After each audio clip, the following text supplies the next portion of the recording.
Oi, gente. Então, vamos para a segunda parte da nossa aula, que fala, onde a gente começa a falar, né, da necessidade, né, que os povos agora sedentários tiveram de se organizar, de estruturar a sua sociedade, tá bom? Então, lá na página 25, né, do PDF de vocês, certo? Vai estar assim: organizar-se para viver bem. Nos grupos nômades, as pessoas trabalhavam juntas para se alimentar e se proteger. Acredita-se que esses grupos tinham líderes, que podiam ser os caçadores ou os guerreiros mais habilidosos e mais fortes. Mas esses líderes não tomavam decisões sozinhos, eles consultavam outros membros do grupo. Ao se tornar sedentário, cada grupo humano encontrou maneiras diferentes de se adaptar e lidar com o ambiente em que se fixou. Assim, foram desenvolvidas, por exemplo, técnicas para a produção de alimentos e de construção de moradias. Lembram que inicialmente as moradias eram feitas de peles de animais e aí depois elas passaram a ser de madeira, né, de pedras. Lembram disso? Então, mas para tratar a madeira, para ela virar uma moradia, teve que ter técnicas, né? Cortar a madeira, lixar a madeira, limpar a madeira, mesma coisa a pedra, né?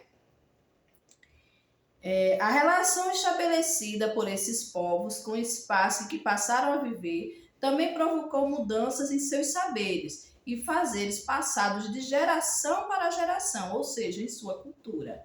Nós já falamos isso, né? Que à medida que os povos foram se espalhando e depois se fixando, né, eles se dissociaram, né, e começaram a ter costumes próprios, crenças próprias e uma cultura própria, né?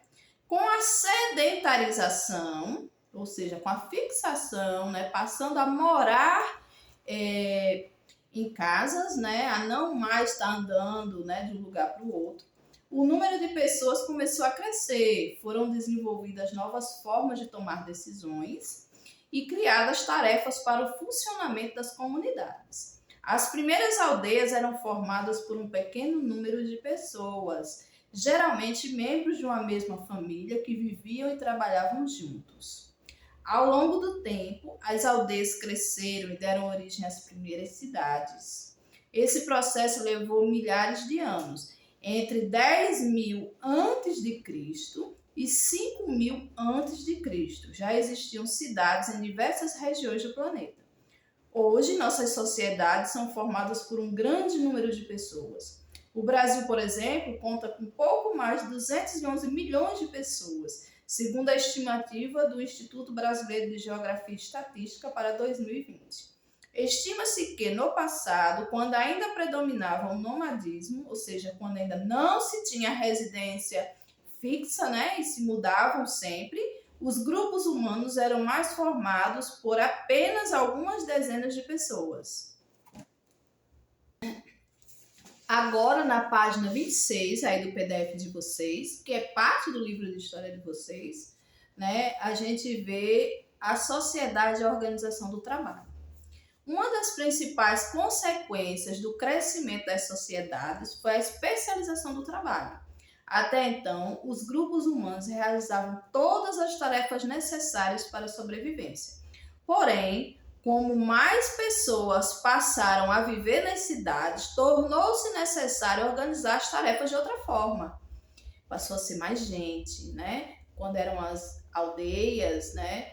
Aliás, quando eram nômades, eram apenas grupos pequenos que saíam caminhando, né? Saíam se mudando. Como o ser humano passou a se fixar em um local, passou a ser aldeias, depois cidades, então as pessoas que iam nascendo, crescendo, né? Casavam ali entre aquele grupo, tinham mais filhos, né? E aqueles mesmos filhos depois foram também crescendo, foram casando entre eles, tendo mais filhos e se tornou um ciclo. E a população foi crescendo, geração a geração. E todos fixados naquele mesmo local, fazendo com que a população daquela cidade crescesse, viu?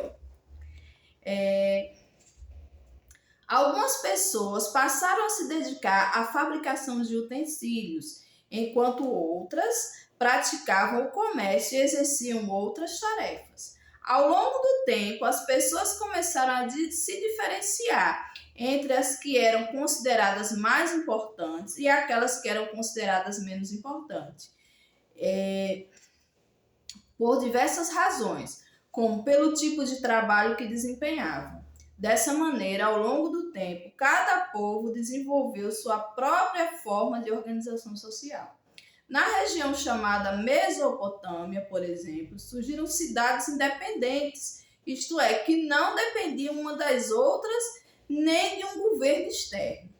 Possuíam um governo próprio, com funcionários, soldados e outras pessoas que ajudavam o governo a garantir a ordem, criar leis e cobrar impostos. O governo é uma das instituições do Estado e tem a função de administrá-lo. É o governo como a gente conhece hoje mesmo, né? É esse governo que a gente tem aí. A gente não tem o presidente da República, né? A autoridade máxima do nosso país. Esse é o governo que cria as leis, é o governo que dita as regras da nossa sociedade, as regras de organização das pessoas, certo? Alguns estudiosos definem o Estado como um conjunto de instituições públicas que representam, organizam e atendem às necessidades e às reivindicações da população que habita o território.